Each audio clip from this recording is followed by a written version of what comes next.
their families that have a deceased child. You cannot put into words the gravity, the tragedy, or the absolute pain of this situation. We are a Minneapolis family. But to everybody out there, do not think of these as just somebody else's kids. Those families are suffering immense pain right now. Think of this as if it were your own. Every one of us needs to be wrapping our arms around these families, giving them every ounce that we can muster. These were Minneapolis families. These were American families.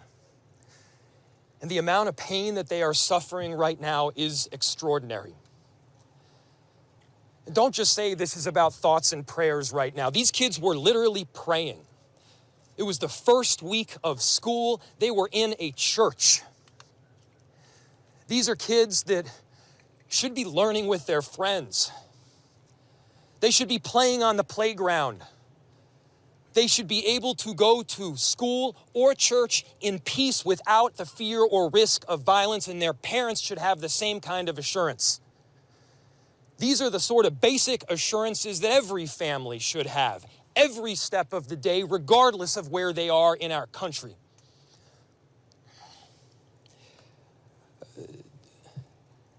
I'm so deeply saddened, and I'm so sorry to the families that I know are suffering right now. My ask is to everyone, stand by them. Love them. These families have forever been changed, and we've all been changed with them. We need to do everything possible to support them through this time. We have a family resource center that has been set up. I'm grateful for all of the law enforcement agencies from a number of different jurisdictions, and all the different departmental support that we've received. They're going to be working tirelessly. There's also a family resource center that is being set up as we speak to make sure that we're there for everybody. Again, to the families that are suffering, to those that have experienced loss, I'm so deeply sorry. We're going to be with you every step of the way. We love you. This kind of act of evil should never happen, and it happens far too often. The chief will provide additional details. My name is Brian O'Hara, B-R-I-A-N, O''H-A-R-A. I am the Minneapolis Police Chief. Earlier today, just before 8:30 a.m., our city experienced an unthinkable tragedy. Minneapolis police officers responded to a report of a shooting at a mass that was happening at the Annunciation Roman Catholic Church on the block behind me. This worship service was marking the first week of school for children that are attending the Annunciation Catholic School. During the mass, a gunman approached on the outside on the side of the building and began firing a rifle through the church windows towards the children sitting in the pews at the mass. Shooting through the windows, he struck children and worshipers that were inside the building. The shooter was armed with a rifle, a shotgun, and a pistol. This was a deliberate act of violence against innocent children and other people worshiping. The sheer cruelty and cowardice of firing into a church full of children is absolutely incomprehensible. Police officers from the Minneapolis Police Department immediately responded, entered the church, and attempted to provide first aid and rescue some of the children that were hiding throughout the building, while other first responders came and EMS responded to rush victims to nearby hospitals. 2 young children, ages 8 and 10, were killed where they sat in the pews.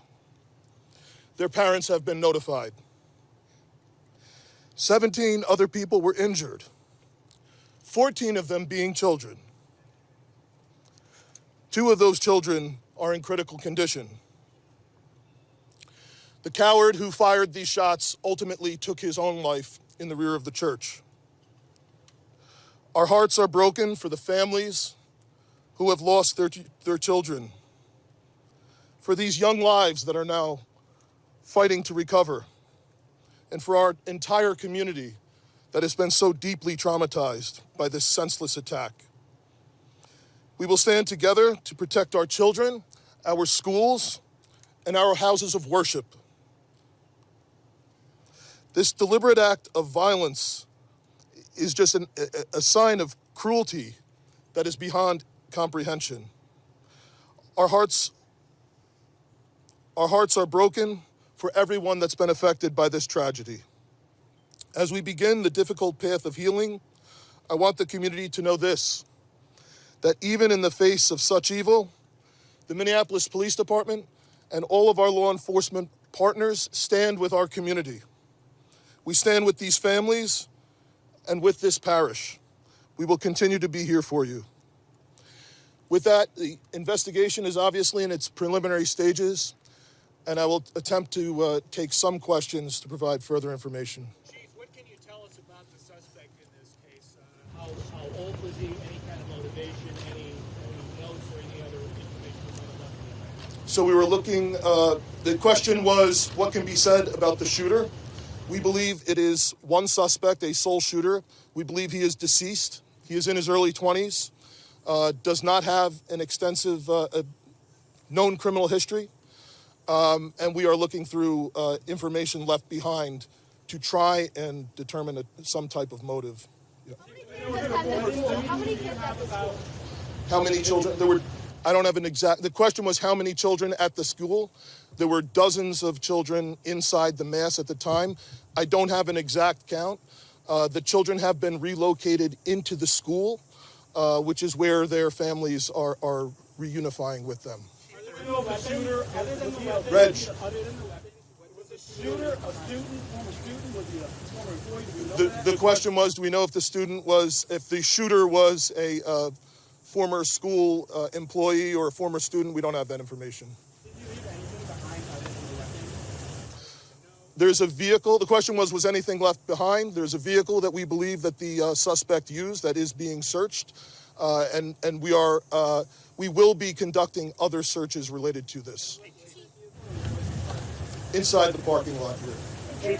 There was some neighbors who said that the door to the church had been barricaded. Yep. Is that correct? So the question was, neighbors had said that the door to the church had been barricaded.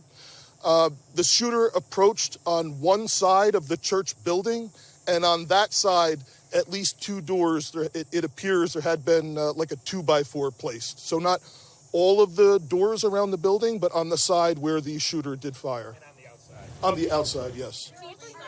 Shootings related. The question was there any explosives? There were reports of that. There were no explosives or improvised devices that we found. I do believe there was one, I guess you would call it a smoke bomb, like not an explosive, but a sort of a firework that would release smoke. And which side of the building? North, south? The side that is closest to us, here, on this side, yep. Is it related? Also at these nearby homes? I don't have specific information on that I can release. Gunshot wound, this suspect? Yeah, the question was, is he dead from a gunshot wound? The answer is yes. We believe he took his own life in the parking lot. Was this outside or both inside that he was shooting? The question was he shooting outside and inside? He was absolutely shooting outside of the building on the side of the church, inside through the windows. It appears he may have gone inside, but I don't believe we've located any casings inside the building. So I'm not certain if he fired also while inside. It appears, if not all, most of the shooting happened outside the building. Is this shooting related to any other shootings that happened in the last 24 hours? Yeah, Taylor's asking, is this related to any of the other shootings? This does not appear to be related to any other shooting in the city. You know approximately how many rounds were fired? The question was how many rounds? I would say it's in the dozens. We don't have an exact count. There's a sidewalk on the outside as well as a grassy area. So obviously we are going through and taking our time to process the scene. Was he firing just one weapon, like the rifle, or? The question was he firing one weapon?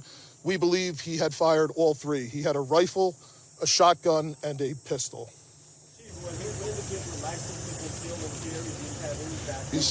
Were the weapons, was he lawfully carrying the weapons? I don't have that information, and I don't have any information on any significant criminal history either. Was he dressed at all in any tactical type of gear or anything? It appeared he had some black clothing on, his cargo-type pants. I guess you could interpret that as, however you like. Yeah. Ladies and gentlemen, thank you for helping us to get the information out today. We have a lot more work questions? that needs to be done. We will return back later today to provide more details as they become available, and we'll let you know how you can know about that in the moments to come. Thank you. How can the public help? Great.